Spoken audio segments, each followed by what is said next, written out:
하나님 아버지 감사합니다. 이 시간 또 하나님의 말씀을 또 전하고 듣습니다. 우리가 또 이 시간 말씀을 함께 나눌 때에 성령께서 깨닫게 하여 주시고 우리의 믿음이 자라는 이 시간 되게 하여 주시옵소서. 감사드리며 예수님의 이름으로 기도하옵나이다. 아멘. 할렐루야. 자, 오늘 우리가 이제 원래 1장부터 13장, 사사기 1장부터 13장, 그다음에 14장부터는 이제 그 삼손이 등장합니다. 삼손에 대한 내용들이 좀 많은 분량을 차지하고 있고, 그 전까지가 바로 13장, 13장. 죄송합니다. 12장까지고요. 13장부터는 삼손이 태어나고 삼손의 어떤 그런 모습을 묘사하면서 이 사사 시대가 어떠한 상태였는가, 이 상시의 영적인 상태, 영적인 수준을 우리가 볼 수가 있습니다. 자, 여러분, 이 사사 시대, 자, 어느 지역에서 일어나는 일들일까요? 요단강 동편 땅일까요? 아니면 요단강 서편 땅일까요? 서편 땅이죠. 지금 이미 요단강을 건너와 있습니다. 건너와 있고요.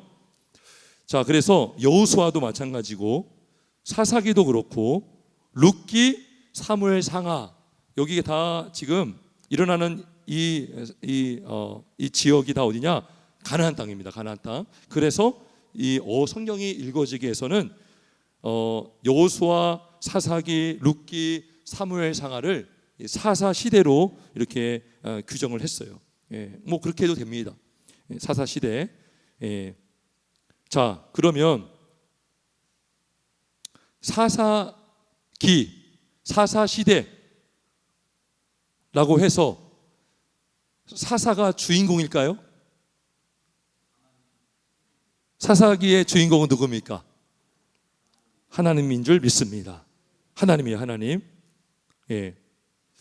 우리가 얼핏 보면 사사 시대는 사사들이 주인공이다 생각할 수 있어요. 그것이 아닙니다.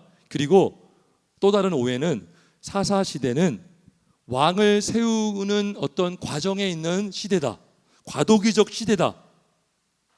왕을 아직 세우지 않았지만 그 왕을 세우는 어떤 과정에서 사사 시대가 있었다라고 생각을 하기 쉬워요.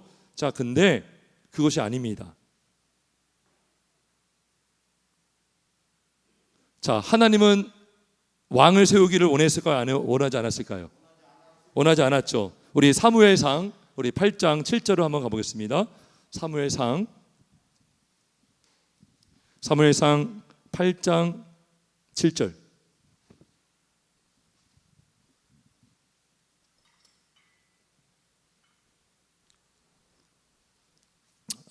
이 이스라엘 백성들이 이 사무엘에게 요구하는 내용인데, 자, 우리 7절, 사무엘상 8장 7절 말씀, 우리 한 절을 같이 한번 읽어 보겠습니다. 시작.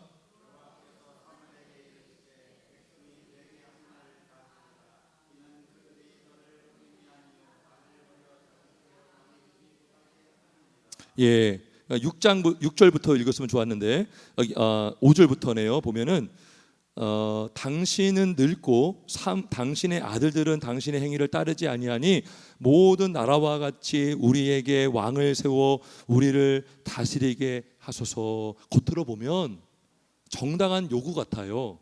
합리적이잖아요. 지금 당신은 늙었으니까, 지금 우리나라에 왕이 없으니까 다른 나라들은 왕이 있어서 뭔가 좀 뭐 질서가 있는 것 같고 어떤 제도가 있는 것 같은데 왕을 좀 세워달라 요구하는 거예요. 그래서 6절에 보니까 우리에게 왕을 주어 우리를 다스리게 하라 했을 때에 사무엘이 그것을 기뻐하지 아니하여 여호와께 기도하매, 그러니까 사무엘도 기뻐하지 않았다는 거죠. 그래서 기도했더니 아니나 다를까 하나님께서 말씀하시기를 뭐라고 합니까? 그들이 너를 버림이 아니요 나를 버려 자기들의 왕이 되지 못하게 함이니라. 하나님은 뭘 원하셨습니까? 백성들이 누구를 왕으로 믿고 따르기를 원한 거예요? 하나님을 왕으로 믿고 모시고 살기를 원했던 것입니다. 예. 그러니까 사사시대는요, 어떻게 보면 하나님이 원했던 시대일 수 있어요. 성경이 읽어지기에도 그 내용이 좀 나와 있는데, 사사시대는 어떤 왕을 세우기 위한 과도기적인 시대가 아니라는 것이죠. 왕을 세워진 것도 이 이스라엘 백성들이 하나님을 부정하고 인간 왕을 의지하며 살기를 원했던 거예요. 하나님은 그것을 알고 말씀하신 것이죠. 자, 그래서 우리가 오늘 읽은 우리 사사기 21장 25절 우리 한번 읽었는데 다시 한번 가보면 결론부터 말씀을 드립니다. 중요한 결론인데, 사사기 21장 25절 다시 한번 21장 25절 다시 한번 읽어봅니다. 시작.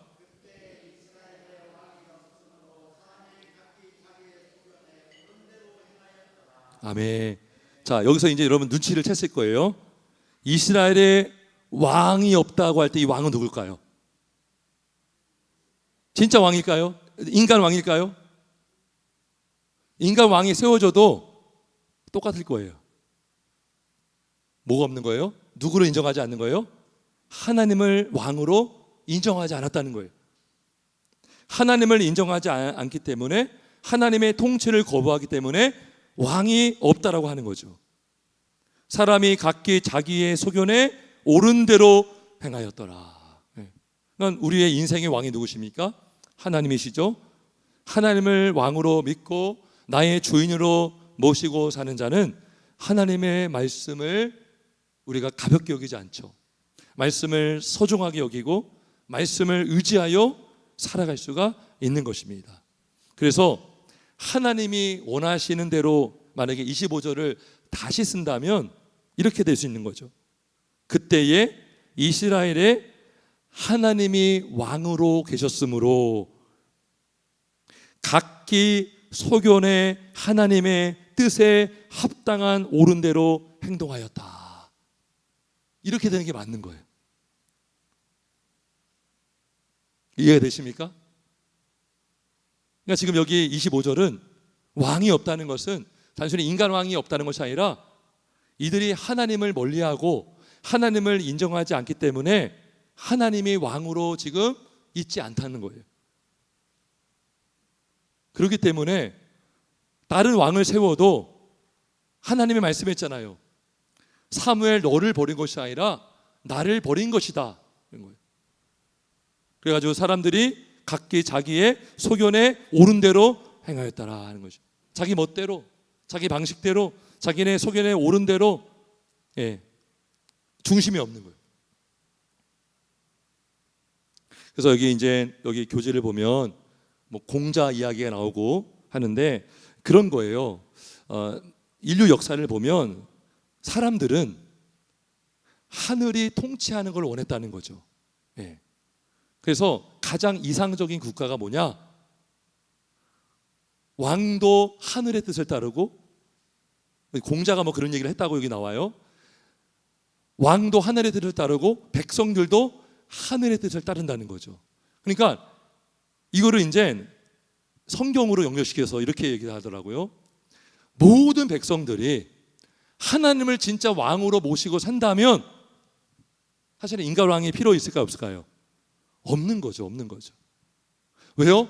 직접 하나님의 말씀의 통치를 받기 때문에.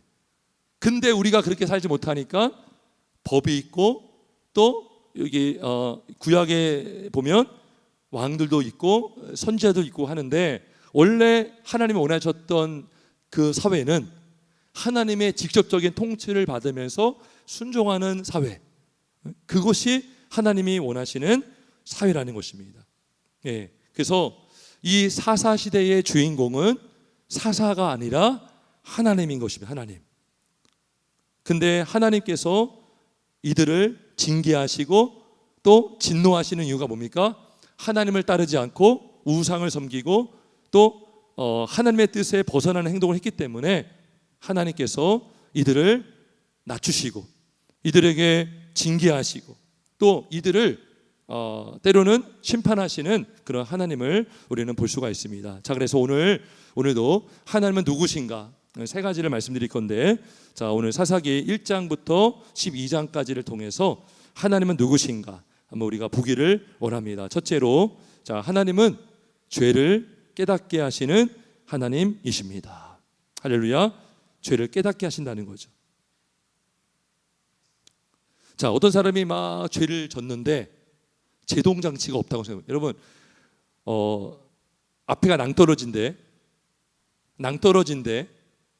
브레이크가 망가졌어요. 그러면 그냥 죽겠죠. 그렇죠? 우리가 하나님을 믿고 있다고 하면서 막 죄를 짓는데 제동해 주는 분이 없어요. 제동장치가 없다고 생각해 보세요.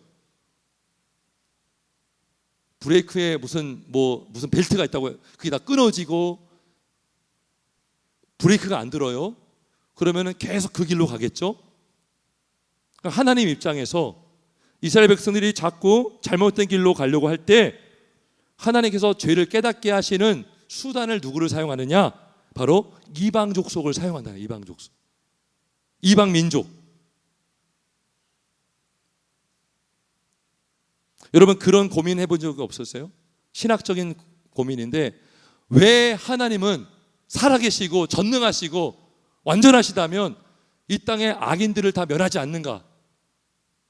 왜 마귀를 왜 다 전멸할 수 있지 않은가? 그런 질문해 본 적 없어요? 하나님이 완전하시다면 왜 질병이 있는가? 왜 질병이 있습니까? 하나님이 완전하시다면 나도 완전하게 만들어야 되고, 하나님이 정말 전능하시다면 원수들 다 몰아내야 되는 거 아닙니까? 근데 왜 남겨두실까요? 우리가 잘못했을 때 그들을 통해서 죄를 깨닫게 할 때가 있는 거예요. 아픔을 통해서, 질병을 통해서, 아하, 내가 연약한 존재구나. 잘못해가지고 넘어지면 아하, 내가 잘못한 게 있구나. 하나님은 때로는 진노의 막대기로, 징계의 막대기로 사용할 때가 있다는 것입니다. 우리 사사기 2장 우리 21절 한번 가보겠습니다. 사사기 2장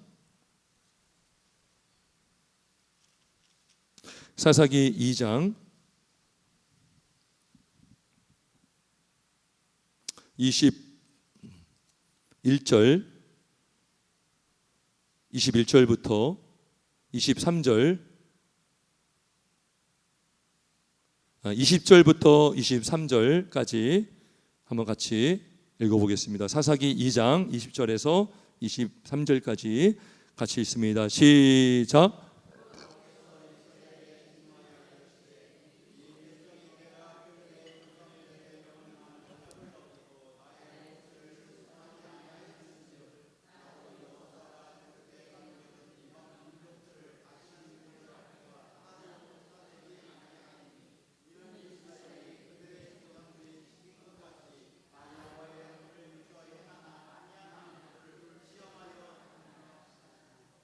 여호와께서 그 이방 민족들을 머물러 두사 그들을 속히 쫓아내지 아니하셨으며 여호와의 손에 넘겨주지 아니. 그러니까 뭐예요? 무슨 말입니까? 하나님의 능력이 없어서 멸하지 못한 게 아니라, 우리 지난주에 우리가 그러고 나눴어요. 하나님은 이기게 하시는 분이시다. 그러면 다 멸해야 되잖아요. 하나님이 뭔가 부족해서 그런 게 아니라 남겨두신 이유가 있다는 거죠. 그들을 남겨둬서 이들이 정말 하나님의 도를 지켜 행하나 아니하나 시험하는 거예요. 그래서 잘못하면 그들을 일으켜주는 거예요. 그들이 막 공격을 하게 합니다. 여러분, 솔로몬이요, 이방 여인들을 막 첩으로 삼고 그 타락하는 내용이 막 나오거든요. 그때 솔로몬의 편에 섰던 사람들이 다 대적으로 바뀝니다. 하나님이 일하시는 방법이에요. 그래서 이렇게 이방 족속들을 남겨두신 이유가 여기 나오죠. 도를 지켜 행하나 아니하나 그들을 시험하려 함이라. 그래서 이스라엘 백성들이 잘못했을 때, 잘못된 길로 가고 있을 때 제동장치가 바로 이러한 이방 족속을 사용하는 거죠. 그래서 이방 족속이 공격하면 아이고 하나님 살려주세요 손을 들고 간구하고, 그래가지고 사사를 보내주시고 또다시 죄를 짓고 또다시 이방 족속을 일으켜가지고 공격하게 하시고 이 패턴이 계속되는 거죠. 예. 우리 사사기를 보면서 이 패턴이 계속되는데 얼마나 죄성의 뿌리가 깊은지를 알 수가 있어요. 하나님이 깨닫게 해주셔도 그게 오래가지 못한다는 거죠. 아무튼 하나님께서는 이런 이방 족속들을 통해서 때로는 죄를 깨닫게 하시고 다시 하나님께로 돌아오게 하는 도구로 사용할 수가 있는 것입니다.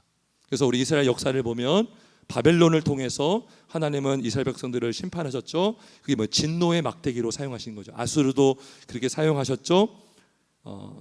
우리가 그거를 볼 수가 있습니다. 자, 그리고 두 번째, 하나님은 어떤 분이신가? 역시 하나님은 이기게 하시는 하나님이십니다. 이기게 한다는 건 뭡니까? 구원을 이루어 주시는 하나님이십니다. 자, 오늘 우리가 성경을 보면 여러 사사들이 등장합니다. 자, 근데 사사들이요 굉장히 뛰어난 사람들이 아니었어요. 사사들의 면면을 살펴보면 사사들은 다 부족했고 때로는 장애인도 있었어요. 그 사람이 누구냐? 에훗이에요. 에훗. 자, 우리 3장 15절 한번 같이 봅니다. 사사기 3장 15절. 첫째 사사가 온니엘이고요. 두 번째 사사가 에훗이거든요. 자, 3장 15절 같이 읽어보겠습니다. 시작.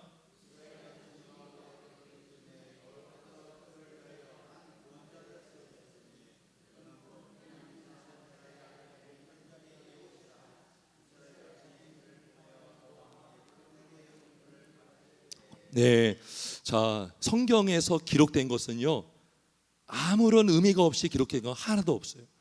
요 한 단어 왼손잡이, 그냥 아들 에훗이라고 해도 되는데 왼손잡이라고 한 이유가 있습니다.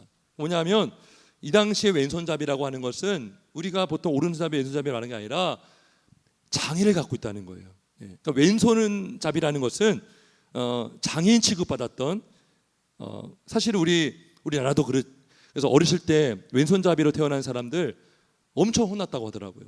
그래서 오른손잡이가 되게 하려고 밥도 그렇게 먹게 하고 글도 쓰게 하고, 왜냐하면 왼손잡이가 막 놀림 받을 수가 있고 이 세상이 거의 다 오른손잡이 중심이기 때문에, 아무튼 여기서 말하는 왼손잡이라는 것은 단순히 왼손잡이가 아니라 뭔가 장애가 있는 것을 말해주고 있는 것입니다. 근데 하나님은 이 왼손잡이 에훗을 사사로 세워주셨고 그리고 모압왕 에글론을 물리치게 하여 주셨습니다. 누가 하신 것입니까? 하나님이 하신 것이죠. 자, 그리고 삼갈이라는 사사가 나옵니다. 3장 31절 한번 같이 읽어봅니다. 31절 시작. 후에는 아나세 아들 삼갈이 있어 소모는 막대기로 블레셋 사람 600명을 죽였고 그도 이스라엘을 구원하였더라. 아멘. 예. 우리가 그러면 상식적으로 생각해 보세요. 소모는 막대기로 블레셋 사람 600명을 죽일 수 있어요? 가능합니까? 이게 인간이 한 게 아니에요. 소모는 막대기, 아마 삼갈이 손을 모는 사람이었던 것 같아요. 이 막대기로 어떻게, 대단한 무기도 없는 거죠. 블레셋 사람들의 그 병기와 병사가 얼마나 대단합니까? 600명이나 죽였어요. 이런 것들을 보면서 야, 삼갈이 대단하가 아니라 야, 이런 삼갈을 통해서 일하신 하나님을 우리가 보기를 주의 이름으로 축원합니다. 자, 그리고 사사 드보라가 또 나옵니다. 4장에 보면 드보라. 예. 뭐 지금은 많이 그런 것들이 약해졌지만 특별히 구약 시대 때 긍동 지역의 이 여성들은 굉장히 존재감이 없던 그런 시대를 살았습니다.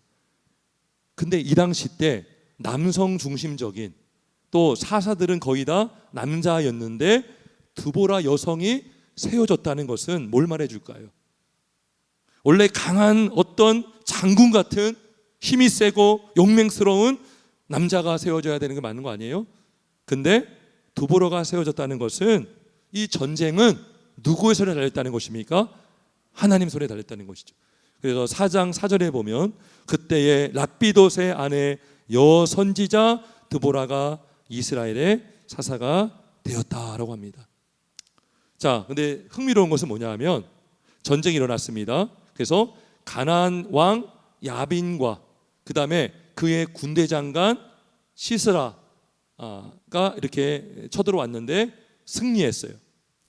자, 그런데 그 군대 장관 시스라가 누구의 손에 죽었죠? 여자의 손에 또 죽었어요.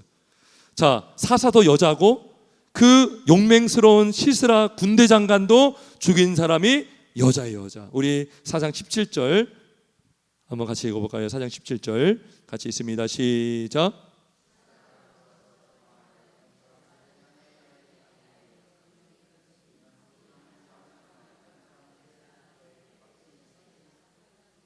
예, 겐 사람 헤벨의 아내 야엘의 장막에 이르렀고, 자, 그 시스라가 잠이 들었을 때에 21절에 보니까 헤벨의 아내 야엘이 장막 말뚝을 가지고 손에 방망이를 들고 그에게로 가만히 가서 말뚝을 그의 관자놀이에 박음에 말뚝이 꿰뚫고 또 땅에 박히니 그가 기절하여 죽으니라.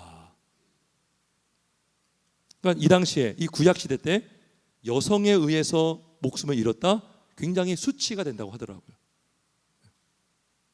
이 여성에 의해서 목숨을 잃었어요. 그것도 군대 장관 시스라가.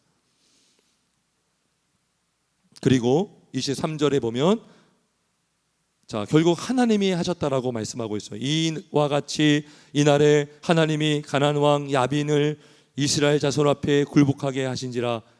이스라엘 자손의 손이 가나안 왕 야빈을 점점 더 눌러서 마침내 가나안 왕 야빈을 진멸하였더라. 하나님이 하셨다라고 우리가 인정하지 않을 수 없는 그런 사건들이 성경은 기록이 되어 있습니다. 자, 그 다음에 사사가 누구죠? 기드온입니다. 6장 기드온이 나와요. 자, 기드온은요, 좀 이렇게 겁이 많았던 사람입니다. 예. 그래서 어떤 일을 할 때도요, 밤에 몰래 했던 그런 일도 있고요.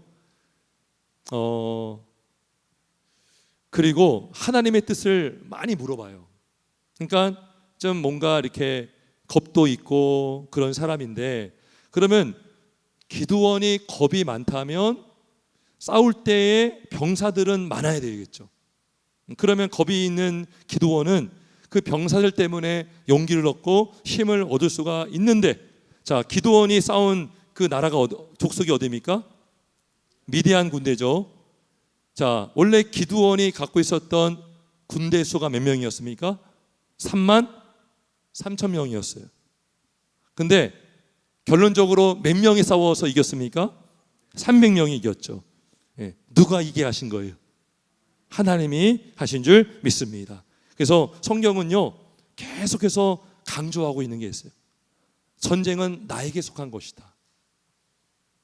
너희가 대단해서 이긴 것이 아니라 내가 싸움을 이기게 하는 군대 장관이다 라고 하나님은 우리에게 말씀해 주시는 줄 믿습니다. 그래서 우리 7장 2절 말씀 한번 같이 읽어볼까요? 7장 2절 말씀입니다. 7장 2절 말씀입니다. 시작.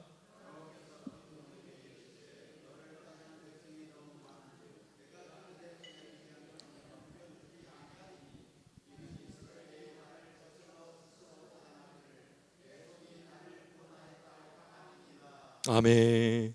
하나님은 우리를 만드시고 구원하시고 지으신 목적은 하나님을 찬송하는 것이고 하나님을 영광스럽게 하는 것인데, 모든 영광을 내가 취하고 나의 영광을 위해서 사는, 오늘 낮 예배 때 이면적 표면적 그리스도인들, 표면적 유대인들의 특징이 그 특권의식, 위선, 자기 영광을 위해 산다고 했죠. 우리가 만약에 그렇게 산다면 하나님의 영광이 가려지는 것입니다. 하나님 그걸 원치 않으셔요.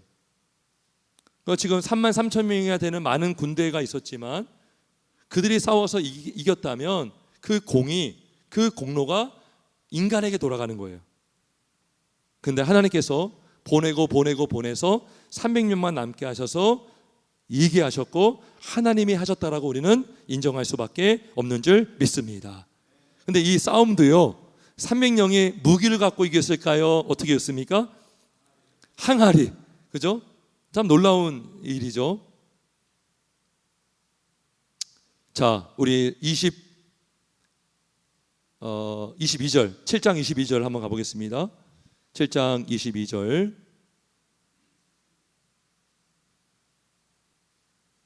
7장 22절 같이 있습니다. 시작.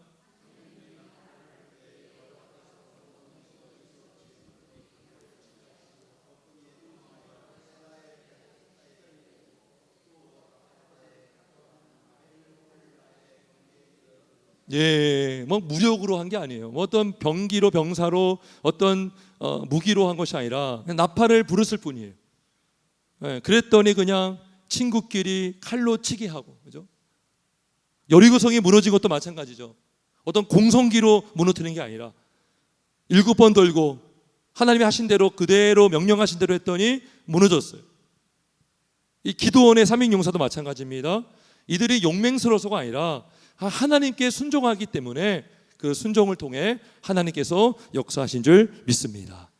그래서 이 성경은 계속 강조하고 있는 게 뭡니까? 내가 하나님이다, 내가 구원자다, 내가 군대장관이다, 내가 이기하는 거다 라고 말씀해 주는 줄 믿습니다. 하나님께서는 우리를 때로는 낮추시고 죄를 깨닫게 하시고 이방 족속을 일으켜서 우리가 교만할 때, 그래서 우리가요 항상 하나님을 우리가 두려워해야 할 줄 믿습니다. 어떤 일이 생기면 항상 우리 안테나는 내가 정말 하나님께 바르게 서 있는가, 이걸 물어야 되는 거예요. 사람에게 사람을 두려워하면 올무에 걸리게 되지만 하나님을 의지하는 자는 안전하게 되는 줄 믿습니다. 그래서 구원하시는 분은 하나님이시다, 승리하게 하시는 분은 하나님이시다, 이거죠. 마지막으로 하나님은 또는 심판하시는 하나님이십니다. 여러분, 기드온의 이야기가요 결말이 좋아요, 안 좋아요? 안 좋아요, 안 좋아요. 안타깝습니다. 자, 우리 8장 29절, 8장 29절과 29절부터 32절까지 같이 읽어보겠습니다. 사사기 8장 29절에서 32절 시작.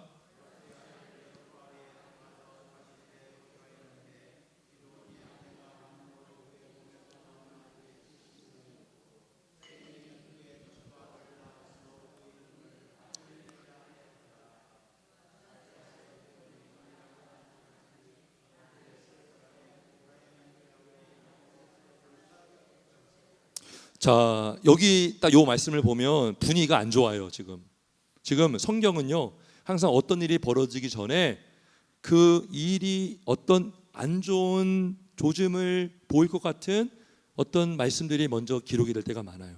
자, 아니나 다를까 그 다음 절을 쭉 보면, 자, 우리 33절부터 35절까지 또 있습니다. 시작.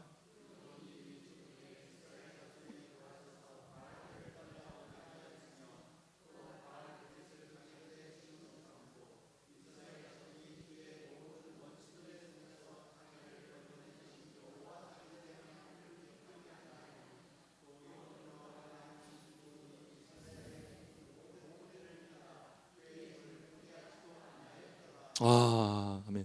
너무나 안타깝지 않습니까? 예, 우리가 이런 걸 통해서 반면교사를 삼을 수 있는데, 요아스가 그 기드온이 굉장히 많은 업적을 세웠고 미디안의 군대를 물리쳤고, 또 기드온이 죽인 미디안 왕들이 또 많았습니다. 근데 이 말로가 좋지 않았어요. 예, 많은 첩을 뒀고, 그리고 그 중에 태어난 아들이 누구냐? 아비멜렉입니다. 아비멜렉이 어떤 사람이었죠? 9장에 가니까요 스스로 왕이 되려고 했고요, 왕이 되기 위해서 기드온의 다른 형제 70명을 죽여버립니다. 그래서 9장에 보면 4절에 보면 바알불이 친전에서 은 70개를 내어 그에게 주매 아비멜렉이 그것으로 방탕하고 경박한 사람들을 사서 자기를 따르게 하고, 그죠? 용역을 부른 거예요. 어떤 조폭들을요 돈 주고 산 거예요. 그래가지고 70명을 그냥 한 바위 위에서 죽여버립니다. 그때 요담은 이제 숨어서 목숨을 건지죠. 네. 이 아비멜렉. 근데 아비멜렉이 또 죽어요. 자, 누구의 손에 죽을까요? 예, 또 여자의 손에 죽습니다.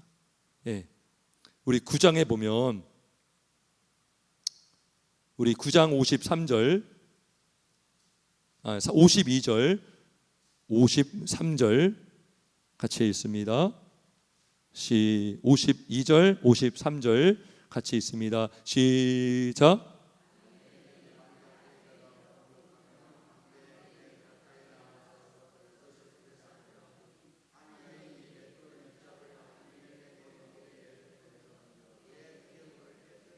예. 그래서 이 여인의 이름은 안 나와요. 누군지 몰라요. 근데 한 여인입니다. 한 여인. 맷돌 윗짝을 던졌는데 아비멜렉의 머리 위에 던져져서 두개골이 깨져서 죽습니다. 예. 그래서 56절에 보니까 아비멜렉이 그의 형제 70명을 죽여 자기 아버지에게 행한 악행을 하나님이 이같이 갚으셨고 세겜 사람들의 모든 악행을 하나님이 그들의 머리에 갚으셨으니 여룻바알의 아들 요담의 저주가 그들에게 응하니라. 무슨 말입니까? 여러분, 그 기드온이 잘못했어요. 그죠? 그래서 기드온이 많은 첩을 두고 또 그를 통해서 사람들이 또 바알들을 따라 음행을 해왔고 그가 죽고 나서 사람들이 기드온의 은혜를 잊어버리고 집을 후대하지도 않았어요. 그래서 나온 사람이 아비멜렉이고 아비멜렉 때문에 그 가문이 풍비박산됩니다. 근데요, 그럼 아비멜렉은 잘한 게 있어요? 아니죠. 하나님이 이 아비멜렉을 악한 날에 악한 일에 쓰임을 받게 한 것입니다. 그러니까 진노의 막대기로 아비멜렉이 사용이 된 거죠. 그렇다고 해서 아비멜렉이 잘났다가 아니라 하나님은 또 아비멜렉을 심판하십니다. 예, 그래서 이 악순환이 계속되는 거죠. 그래서 아비멜렉이 죽음으로 말미암아 그가 행했던 형제 70명을 죽였던 그 악행을 하나님이 갚아 주십니다. 그래서 우리가 이 성경을 통해서 알게 되는 것은 하나님은 우리를 구원하시기도 하지만 하나님은 때로는 심판하시고 또 진노하시는 하나님이십니다. 그래서 우리는 하나님만을 경외하고 하나님을 의지할 수밖에 없는 줄 믿습니다. 하나님을 우리가 의지하면 하나님께서 우리의 순종과 믿음을 통해서 하나님께서 일하시고 승리하게 하시고 역사하여 주시는 줄 믿습니다. 우리가 하나님을 가장 두려워하면 세상은 두렵지 않은 줄 믿습니다. 우리가 두려워할 분은 오직 하나님인 줄 믿습니다. 우리를 구원하시고 우리를 이끄시는 하나님을 사랑하며 또 경외하며 믿음으로 승리하시는 저와 여러분 되시길 예수님의 이름으로 축원합니다. 아멘. 우리 한번 기도하겠습니다.